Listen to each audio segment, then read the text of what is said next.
Oi, gente, tudo bem? Eu queria estar falando hoje com vocês sobre a questão do divórcio. É um assunto assim muito debatido dentro da igreja evangélica. A maioria das igrejas evangélicas, elas ensinam que, eu pelo menos aprendi assim minha vida toda, a pessoa se casa, eu acredito que na igreja católica também, e não pode mais se separar. E aí tem umas vertentes de igreja evangélica que dizem, se houver relação sexual ilícita, pode se separar, no caso de adultério. Se não houver relação sexual ilícita e a pessoa se separar, essa pessoa não pode mais se casar, nunca mais. Tem que ficar sozinha. E isso é pregado nas igrejas evangélicas. Vamos ler na Bíblia o que está escrito a respeito do divórcio. O que é dito e levando em consideração o contexto da época.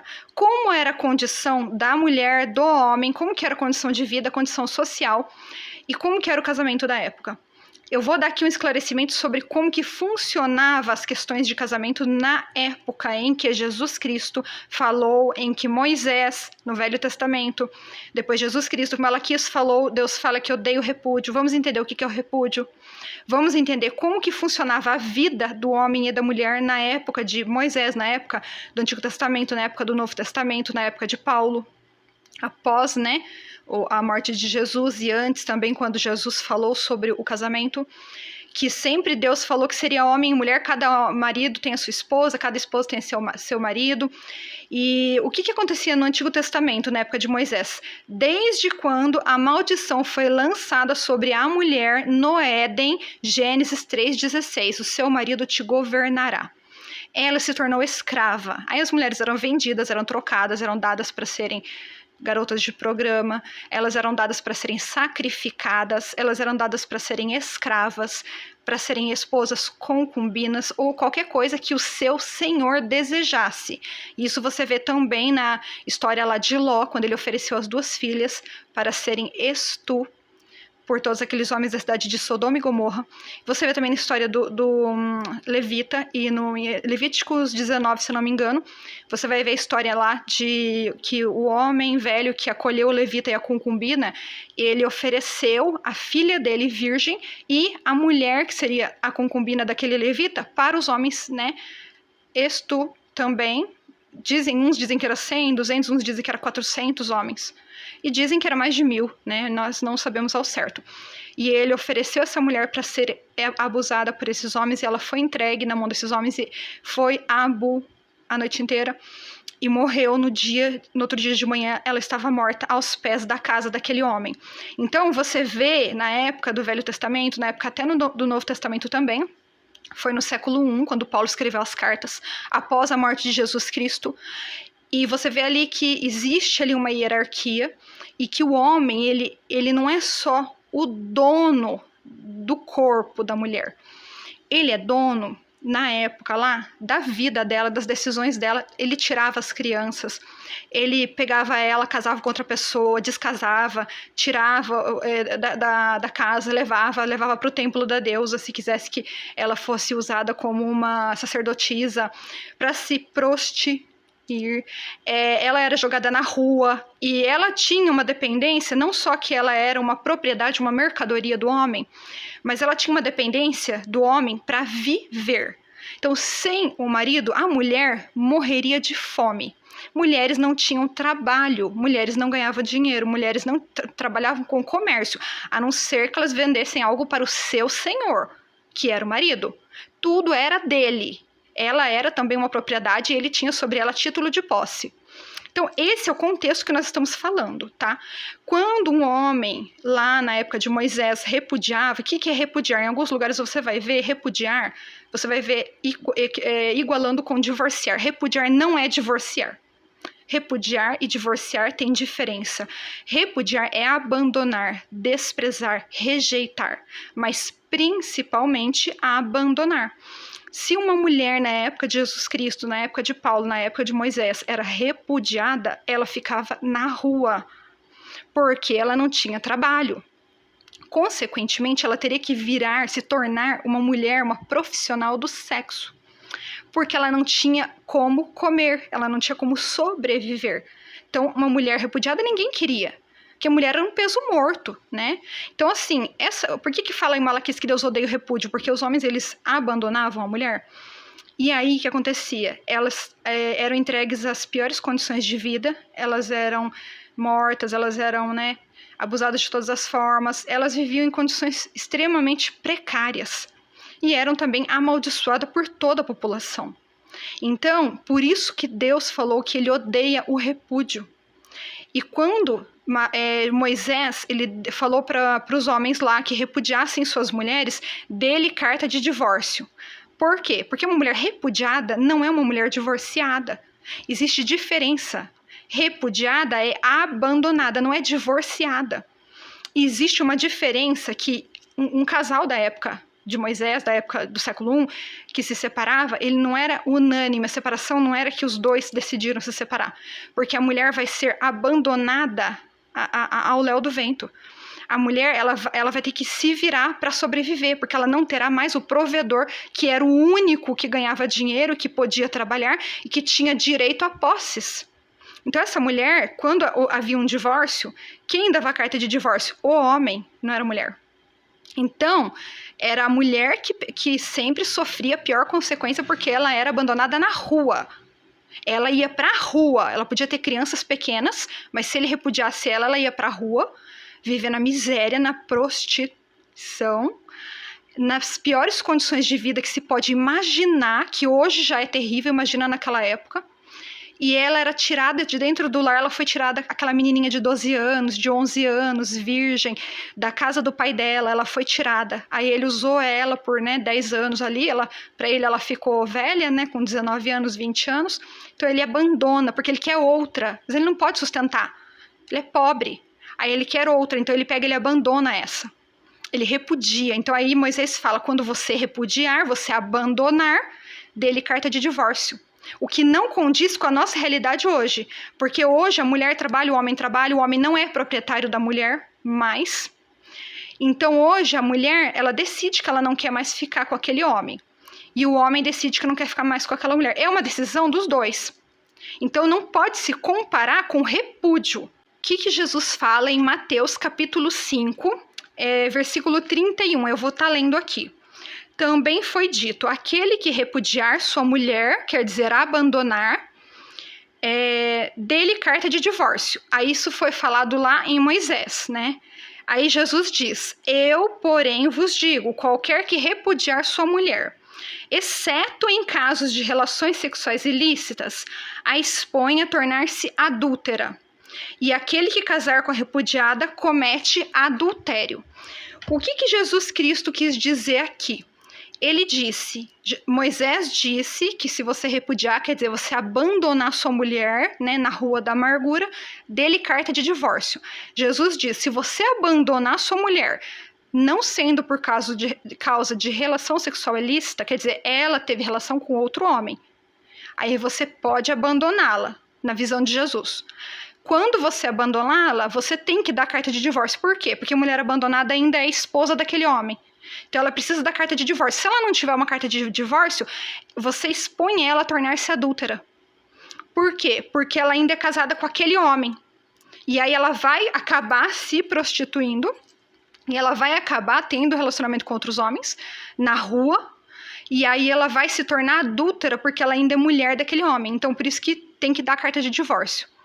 E o que Jesus está falando aqui? Por que está falando que quando um homem repudiar, naquela época, a mulher, somente em caso de relação sexual ilícita, isso só servia para a mulher. Observe bem, os homens tinham mais que uma mulher, uma esposa, mais que uma concubina, fora as amantes.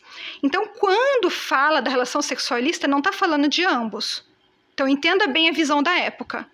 Está falando somente da mulher, que Jesus está dizendo, não repudie, somente se ela te trair. Mas e o homem? O homem, ele traísse, daí a mulher podia repudiá-lo? Como a mulher iria repudiá-lo se ela não tinha onde morar? Ela não era dona de nada. Ela era propriedade e ele tinha título de posse sobre ela. Como que ela ia repudiar o marido quando ele traísse? Até porque eles tinham várias mulheres e várias concubinas. Então, quando fala ali, ele está dizendo assim, não repudie, não abandone sua mulher, Jesus está dizendo. Com aquele povo duro de coração, não abandone sua mulher, por qualquer motivo. Mas somente se ela te trair. É isso que Jesus está falando. Para poder inibir a violência que era colocada contra a mulher diariamente. A forma como a mulher era tratada como lixo. Casada ainda criança, uma menininha de 10, 11 anos, 12 já era quase velha. Que até hoje no Oriente Médio é assim, é 12 anos, 13, 11, né, 5. Então, assim, isso é comum lá, né? Mulher lá é mercadoria. Então, você analisa esse texto e veja o que Jesus está falando. Ele está falando, não abandone, somente se ela te trair. Ah, mas Jesus está aprovando, então, que o homem tenha várias mulheres e tenha várias relações sexuais e se a mulher trair, a mulher tem que ser abandonada? Jesus não está aprovando, ele está falando com uma sociedade poligâmica, pecadora, maldita. Uma gente que tirava a vida da mulher em praça pública, só porque a mulher mexeu numa bolsa dele, ou porque pegou um artefato dele, ou qualquer coisa que pertencia ao marido. Ele vai lá e tira a vida dela na frente das crianças pequenas. Era esse tipo de gente que Jesus estava lidando. Era esse tipo de gente. Depois dele curar, dele salvar, dele fazer as coisas, todas as bênçãos que ele trouxe, ele ainda foi crucificado e muitos jogaram pedras nele e muitos aplaudiram ele sendo crucificado depois dele terem curado aquelas pessoas e terem ajudado aquelas pessoas. É esse tipo de gente que Jesus estava lidando.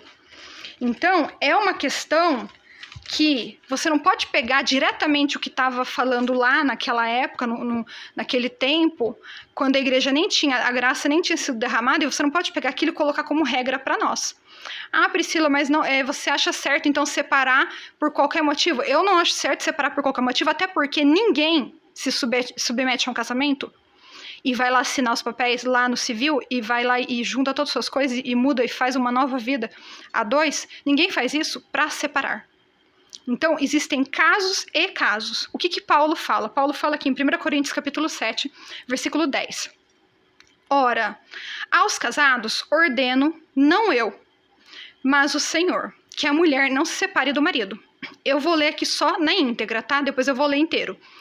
Versículo 11. E que o marido não se aparte de sua mulher. Deu para entender? Deus fala, não é ele, é Deus que fala. A mulher não se separe do marido. E o marido não se separe da mulher. Deus ordena assim. Porque não é o objetivo de Deus que o casal se separe, certo? Agora vamos ler o que o tradutor colocou entre parênteses aqui. Que é o que estava implícito dentro do texto, na visão do tradutor grego. Estava dentro do texto, então ele colocou entre parênteses. Não está nos originais. Isso é o quê? A visão dos homens da época escreveram isso aqui.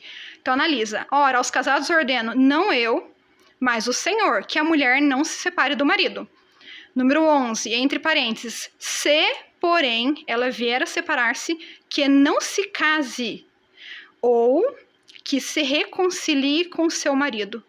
Isso está entre parênteses porque não pertence aos originais. Isso foi colocado pelo tradutor. Era a visão do grego da época que escreveu lá esse texto, que reescreveu, que copiou, e ele colocou lá que se a mulher se separar do marido, que ela não se case. Mas se ela quiser um marido novamente, volte com o seu marido. Por quê? Porque na visão deles, a mulher é propriedade. Então ela não pode ter outro homem. Ela volta com o dono dela. Se ela não quer ficar com ele, ela se separa, mas ela não tem direito de se casar novamente. Essa regra que foi colocada aqui não serve para o homem. De novo, essa regra só serve para mulheres. Aqui não está dizendo que o homem, se separar, que não se case. Inclusive, como eu já falei, eles tinham várias esposas. Você entendeu? Então, como que você vai pegar uma regra de uma época que os homens tinham 10 mulheres, que ele dormia com quem ele queria, ele ia pro bordel, o caso lá também de Judá e Tamar, que Tamar se fez de prostituta, quem conhecer a história vai lembrar. E ele foi lá e dormiu com ela, né? E aí depois ela apareceu grávida, ele mandou apedrejá-la, que ela, né, adulterou. Mas quando ficou sabendo que era ele, que era o homem que dormiu com ela e o filho era dele, aí falou que não precisava mais. Ele não foi apedrejado por ter dormido com uma prostituta. Ele não foi. Ela não pode repudiá-lo quando ele adultera com 2, 3, 4, 5, 10 mulheres. Quando ele vai pro bordel. Por quê? Porque eles eram uma população, uma sociedade poligâmica. Não é como a nossa. Completamente diferente de nós. É correto a pessoa se separar por qualquer motivo? Não, de forma alguma. Porém, uma pessoa que está sofrendo violência, porque tem aqueles homens que ainda acham, nos dias de hoje, que a mulher ela é propriedade. Então, quando a mulher ela fala, não quero fazer tal coisa, eles começam a agir com violência com a mulher, achando que são donos da mulher, achando que eles podem fazer o que quiserem com a mulher. E essa mulher, se ela não se afastar dessa pessoa, ela pode vir a perder a sua vida, como nós estamos vendo diariamente. Então, eu não aconselho uma mulher que está sofrendo violência continuar com uma pessoa, com um homem, ou vice-versa, se uma mulher for agressiva com um homem da mesma forma.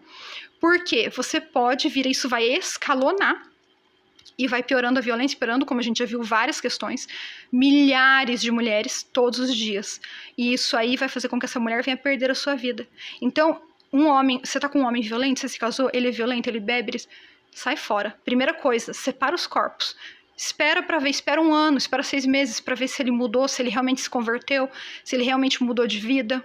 Aguarda para ver que tipo de pessoa ele é.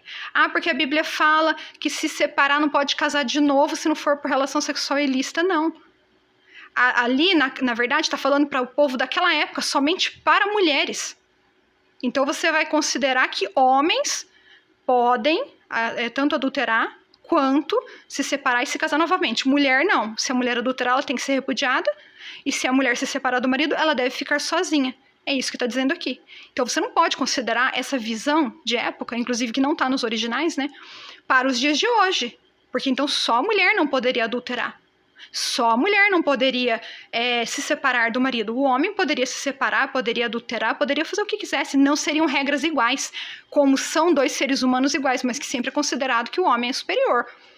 Então, você tem que levar em consideração a época e o tempo que foi escrito. Então, nenhuma condição que a mulher ou o homem estiver vivendo, ou principalmente em questão de traição, tem esse vídeo dessa mulher que fala lá no... Depois eu vou colocar um pedaço do vídeo, que ela fala que ela tolerou traição, e o marido dela voltava sabendo que ela traía e ela tratava ele bem, e tratava ele com amor, e continuava tendo relacionamento com ele. Quer dizer, o que aconteceu ali? Na verdade, essa mulher, ela estava vivendo uma prostituição. Por quê? Porque ele já estava tendo relacionamento com outras mulheres, ela sabia, e ela partilhava a cama com ele mesmo assim, sabendo que ele já tinha outras mulheres, ela estava em prostituição. A partir do momento que o marido ele traiu a mulher, o casamento já se dissolveu. Então não se preocupe mais. Ah, ele traiu? Já acabou o casamento. Você traiu, mulher? Acabou o casamento. Então, se você quiser continuar com essa pessoa, você vai ter que reconciliar e os dois manterem de novo uma aliança firme de fidelidade. Do contrário, esse casamento, a partir do momento da primeira traição, ele já não existe mais. Ele já foi dissolvido. Então, houve uma traição, ela perdoou porque ela teve sabedoria. Então, ter sabedoria é praticar prostituição, ficar numa promiscuidade com ele, com mais outras mulheres junto, eu consciente, sabendo que ele tá tendo outras mulheres, eu aceitar na minha casa, na minha cama, de boa. Isso, então, é ter sabedoria, que é isso que o vídeo lá, a mulher fala, aquela mulher santifica o marido no convívio, é isso que ela interpretou, né? O que absolutamente não faz nenhum sentido. Eu vou parar por aqui para não ficar longo, mas basicamente é isso. Deixe seus comentários, não sobre a minha pessoa, se eu sou cristã, se eu não sou, se eu sou feminista, se eu não sou. O que acontece comigo convém a mim, né? E ninguém me conhece para falar sobre o que eu sou, o que eu não sou. Porém, deixe seus comentários sobre o tema, sobre o assunto, tá ok? A gente se vê no próximo vídeo.